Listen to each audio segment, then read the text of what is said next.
Hello सभी को नमस्कार। आज अपना टॉपिक है संधि। ठीक है, संधि के बारे में हम पढ़ेंगे। हिंदी व्याकरण का टॉपिक है संधि। ठीक है, तो सबसे पहले हम देखेंगे संधि की डेफिनेशन, परिभाषा। ठीक है, तो परिभाषा, संधि का मतलब क्या होता है, पहले ये देखेंगे। संधि का अर्थ, संधि का अर्थ क्या होता है? मेल करना, मेल करना या मिलाना। यानी क्या मतलब हुआ इसका? इसका मतलब यही है कि दो स्वर, वर्ण या शब्दों के मेल को हम क्या कह सकते हैं? संधि कह सकते हैं। तो परिभाषा क्या होगी हमारी? परिभाषा, परिभाषा क्या होगी?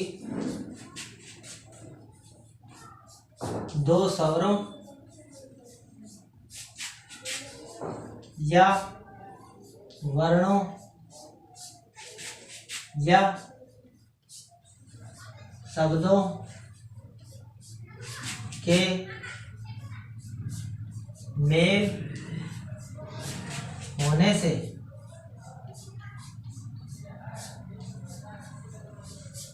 जो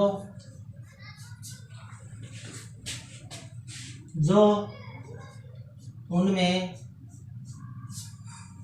परिवर्तन क्या होगा? परिवर्तन होता है, उसे संधि कहते हैं। ठीक है, उसे क्या कहेंगे? उसे संधि कहते हैं। तो संधि का जो डेफिनेशन है हमारे पास संधि की, वो क्या है? दो स्वरों या वर्णों के या शब्दों के मेल होने से जो उनमें परिवर्तन होता है, तो उसे क्या कहते हैं? संधि कहते हैं। कोई भी शब्द हो सकता है, जैसे महा प्लस आत्मा। तो क्या परिवर्तन हुआ इसमें? आ मिलकर क्या बनेंगे? दीर्घ बन जाएगा। ठीक है, तो महात्मा। ठीक है, तो नया शब्द जो बना है महात्मा। ठीक है, महात्मा शब्द बना है महा प्लस आत्मा से। ठीक है, अब हम क्या देखेंगे कि संधि के प्रकार कितने होते हैं। संधि के प्रकार,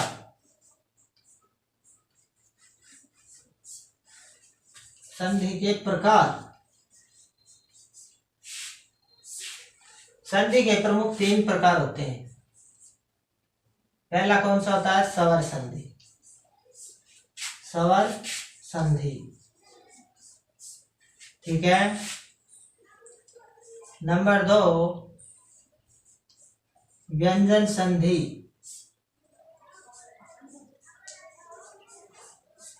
कौन सी होगी? व्यंजन संधि। और नंबर 3 विसर्ग संधि। ठीक है, तो 3 हो गई है, स्वर संधि, व्यंजन संधि और विसर्ग संधि। ठीक है, अब हम क्या देखेंगे कि स्वर संधि।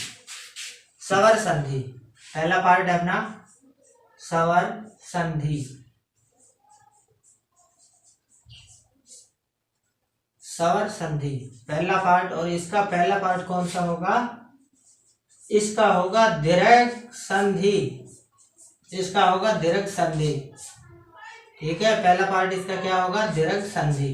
ठीक है, तो स्वर संधि में क्या होता है कि इनमें दो स्वरों का मेल होता है, और मेल होने से उनमें परिवर्तन होता है और एक नए शब्द का निर्माण होता है, तो वहां होती है स्वर संधि। और स्वर संधि के पार्ट की बात करें तो 5 पार्ट होते हैं, 5 भाग होते हैं। ठीक है, दीर्घ संधि, कुण संधि, वृद्धि संधि, यण संधि और अय्यादि संधि, 4 प्रकार की होती है। ठीक है, तो सबसे पहले हम क्या करेंगे? सबसे पहले क्या करेंगे? दीर्घ संधि के बारे में पढ़ेंगे। तो इसमें क्या होता है? ए, आ, ई, उ के बाद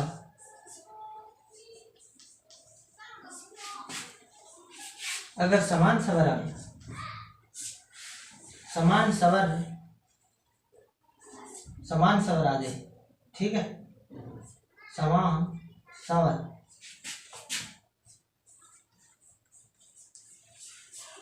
तो ये क्या बन जाएंगे, इनका दीर्घ बन जाता है। दीर्घ का मतलब बड़ा हो जाता है, ठीक है, दीर्घ बन जाता है, दीर्घ बन जाता है, ठीक है, क्या बन जाता है, दीर्घ बन जाता है, ठीक है। तो इसमें क्या होगा, ए प्लस ए, तो क्या बनेगा, आ बन जाएगा, ठीक है। अगर ए प्लस आ है तो भी आ बनेगा, आ प्लस आ है तो भी, ई प्लस ई है तो भी बड़ी ई बन जाएगी, ठीक है, यानी दीर्घ बन जाएगा। ऊ प्लस ऊ, तो इसका भी दीर्घ बन जाता है, ठीक है, इस हिसाब से इसका दीर्घ बन जाएगा, ठीक है। जैसे हमने पहले एग्जांपल दिया था एक, वो एग्जांपल के तौर पे देखते हैं, इसके उदाहरण देखें हम। तो उदाहरण जैसे महा प्लस आत्मा, जिसमें क्या बनेगा, आ और आ मिलकर आ बन जाएगा, ठीक है, तो महात्मा बन गया इस हिसाब से, ठीक है। जैसे विद्या, विद्या है ना, प्लस अर्थी, विद्या प्लस अर्थी है, तो इसका क्या बनेगा, आ प्लस ए बनकर आ बन जाएगा, क्या बनेगा, विद्यार्थी, ठीक है, इसी हिसाब से बनेगी। जैसे और देखें, भानु प्लस उदय है तो क्या बनेगा, भानु प्लस उदय, तो भानुदय बड़ा बन जाएगा, ठीक है, भानुदय। इस हिसाब से और भी एग्जांपल बहुत सारे हैं जो इस दीर्घ संधि के अंतर्गत आते हैं, ठीक है। तो हमारी पहली संधि है, वो पहली संधि स्वर संधि का पहला जो भाग है वो दीर्घ संधि का, वो हमने समझ लिया, ठीक है, और समझ में आ गया है। कैसे, ए आ ई ऊ के बाद में अगर समान स्वर आए तो वहां पर इनका दीर्घ स्वर बढ़ जाता है। जैसे महा प्लस आत्मा है तो महात्मा, विद्या प्लस अर्थी है तो विद्यार्थी, भानु प्लस उदय है तो भानुदय, ठीक है। और भी बहुत सारे एग्जाम्पल हैं, आप देख लेना, ठीक है। अब देखते हैं इसका दूसरा पार्ट, ठीक है, इसका दूसरा पार्ट देखते हैं हम, ठीक है, इसका दूसरा पार्ट देखते हैं।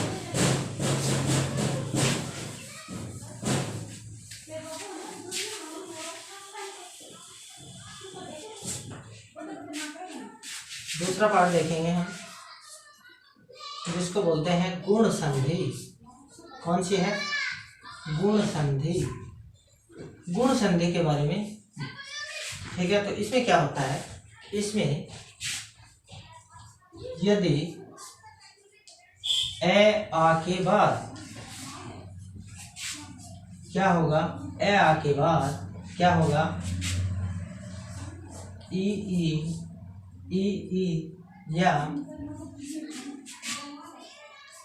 ऊ या री आए तो क्या होगा, तो क्या होगा, ई और ई का क्या बनेगा, ई और ई का क्या बनेगा, और ऊ का क्या बनेगा, इस बारे में बात करेंगे, ठीक है। तो इसका तो बढ़ जाएगा ए, ठीक है, और उसका बढ़ जाएगा ओ, और इसका बढ़ जाएगा अर, ठीक है। इन दोनों को मिलाएंगे तो क्या बनेगा, ए। अगर इन दोनों को मिलाएंगे तो क्या बनेगा, ओ, ठीक है, और इसका क्या बनेगा, अर, ठीक है। ये इस हिसाब से आएंगे, ठीक है। यदि ए आ के बाद में ई ऊ या री आए तो क्या बनेगा, ई का ए बन जाएगा, ऊ का ओ बन जाएगा और री का अर बन जाएगा। ठीक है, तो री का जैसे एग्जाम्पल देखें हम, री का एग्जाम्पल जैसे देखते हैं, देव प्लस ऋषि, देव प्लस ऋषि, तो री का हमें क्या बनाना है, अर, तो क्या बनेगा ये, देवर्षि, देवर्षि, देवर्षि बन गया। ठीक है, बन गया देवर्षि।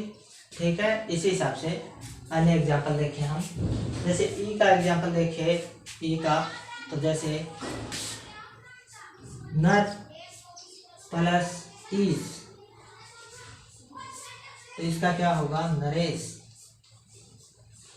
ठीक है, गण प्लस ईस, इसका क्या होगा, गणेश। ठीक है, इस हिसाब से जैसे सूर्य प्लस उदय, तो इसका क्या बनेगा, वो का ओ बन जाएगा, सूर्योदय। ठीक है, तो ये भी हमारी संधि कंप्लीट हो गई है। जैसे यदि ए के बाद में ई आए, ऊ आए, री आए, तो इनका क्या बनेगा, ई ऊ का ओ बनेगा और री का आर बनेगा और ई का ए बनेगा। जैसे एग्जाम्पल दिए हैं, एग्जाम्पल में समझाया गया है। देव प्लस ऋषि का देवर्षि बन गया। ठीक है, तो इसका आर बन गया ना, देवर्षि। नर प्लस ईस का नरेश बन गया, गण प्लस ईस का गणेश बन गया, सूर्य प्लस उदय का सूर्योदय बन गया। ठीक है, तो ये हमारी गुण संधि हो गई है। ठीक है, अब इसके बाद में देखते हैं वृद्धि संधि देखेंगे हम, बिल्कुल आसान है। अब इसके बाद में थर्ड, कौन सी है, थर्ड वृद्धि संधि। वृद्धि संधि देखेंगे। ठीक है, वृद्धि संधि, वृद्धि संधि में क्या होता है, यदि ए आ के बाद में लिख देता हूं मैं, ये वृद्धि संधि है अपनी। ठीक है, यदि ए आ के बाद, ए आ के बाद क्या होता है, ए आई, ए आई व ओ औ आता है,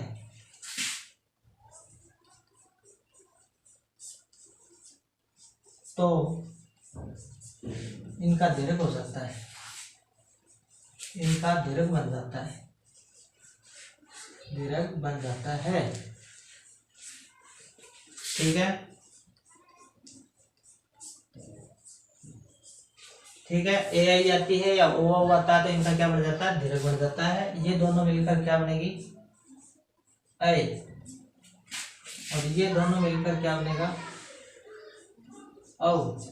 ठीक है, ए आ के बाद में क्या आए, ए आई आई, ओ औ आई, तो इनका दीर्घ बन जाता है। जैसे मैं एग्जांपल देखता हूँ, एग्जांपल देखते हैं,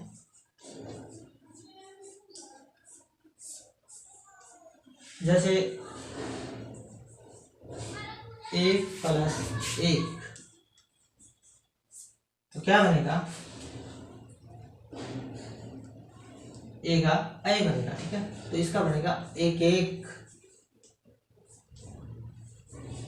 ठीक है, इस हिसाब से और भी एग्जांपल कर सकते हैं, जैसे महा प्लस ओस्त, तो क्या बनेगा, मैं होस्ट। ठीक है, इस हिसाब से और भी बहुत से एग्जांपल है जो कर सकते हैं। ठीक है, अब ये समझ में आ गई, ये हमारी वृद्धि संधि थी। ए आ के बाद में ए आई ओ औ आए, तो इनका क्या बनेगा, ए और ऐ का ऐ बन जाएगा, ओ औ का ओ बन जाएगा, औ बन जाएगा। ये वहाँ पर दीर्घ बन जाता है और ये हमारी वृद्धि संधि है। इसके बाद में 4 नंबर पे देखते हैं हम कौन सी है। 4 नंबर पे यण संधि। ये संधि के बारे में पढ़ते हैं, ठीक है। तो इसमें क्या होता है, ई या ऊ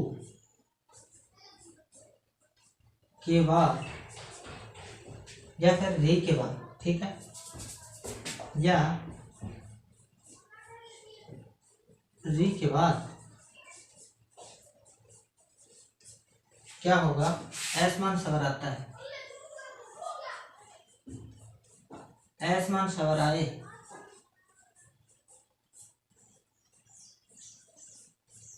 तो वह यण संधि होती है, ठीक है। तो वहां क्या होता है, यण संधि। अब इनमें भी क्या होता है, वहां पर इनमें भी कुछ परिवर्तन होते हैं। परिवर्तन कैसे होंगे यही पढ़ेंगे, ठीक है। अब देखिए इसमें क्या होता है, ऐसमान स्वर आते हैं तो इसका क्या बनेगा, ई का तो ये बन जाएगा, ठीक है। ए के स्थान पे हमें क्या बैठाना है, ये। और अगर ये दोनों आए ऊ के बाद इनका ऊ का वह बन जाता है, ठीक है। और री आए तो री का रे बन जाता है। तो यहाँ पर कौन सी संधि होगी, यण संधि, ठीक है। यण संधि होगी। जैसे एग्जाम्पल देखते हैं इसके, उदाहरण देखो आप, ठीक है। जैसे 40+1, तो इसका क्या बनेगा, ई है तो ई किस में जाना है, ई किस में जाएगा, ये में, ठीक है। तो इसका बन जाएगा प्रत्येक, ठीक है। और भी एग्जाम्पल इसी तरह, मतलब और भी एग्जाम्पल हैं, ठीक है, जो यण संधि के होते हैं। और ई का ये बनेगा, ऊ का वह बनेगा और री का रे बनेगा, ठीक है। और एग्जाम्पल और भी हैं, इसके बहुत से हैं, ठीक है, बाद में देखेंगे। अभी हम अगला पार्ट देखते हैं, ठीक है। लास्ट हमारी है अयादी संधि, जो 5 नंबर है, अयादी संधि। अयादी संधि देखते हैं।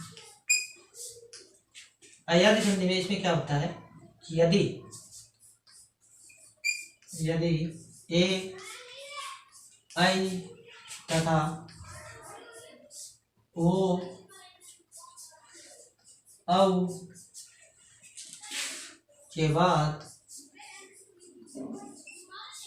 ऐसमान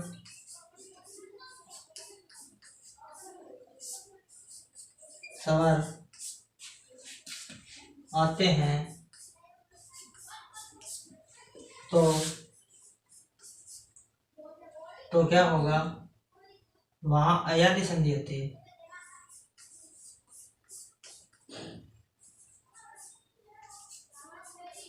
वहां क्या होती है, अयादी संधि। अब देखो थोड़ा सा, ए आए तो ए का क्या बनेगा, ए का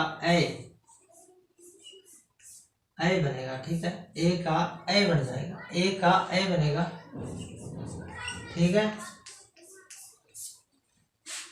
ए आए तो इसका क्या बनेगा, इसका क्या बनेगा, आय, ठीक है। इसी प्रकार ओ आए, ओ का क्या बनेगा, ओ का अब, ठीक है। औ इसका क्या बनेगा, आओ बनेगा, ठीक है। इस हिसाब से होगा, ठीक है। इसका भी एक एग्जांपल देख लेते हैं, ठीक है। जैसे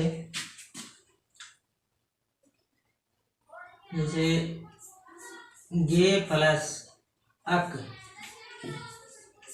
गे प्लस अक का क्या बनेगा, गायक, ठीक है। जैसे पो प्लस अन, तो इसका क्या बनेगा, पवन, ठीक है। इसी प्रकार और भी देख सकते हैं।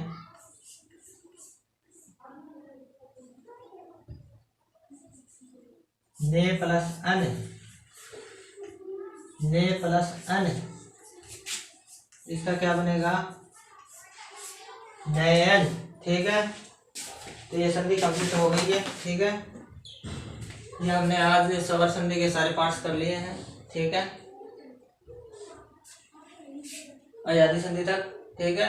तो पहले हमारी कौन सी थी, दीर्घ संधि थी, उसके बाद में गुण संधि की, उसके बाद में वृद्धि संधि की, वृद्धि संधि के बाद में हमारे पास आई यण संधि, और यण संधि के बाद में आजादी संधि, ठीक है। तो हमने आज ये पार्ट पूरा कर लिया है इसका, और इसका सेकंड पार्ट बनाएंगे, उसमें विसर्ग संधि, व्यंजन संधि आदि का भी विस्तार से अध्ययन करेंगे, ठीक है। Thank you very much.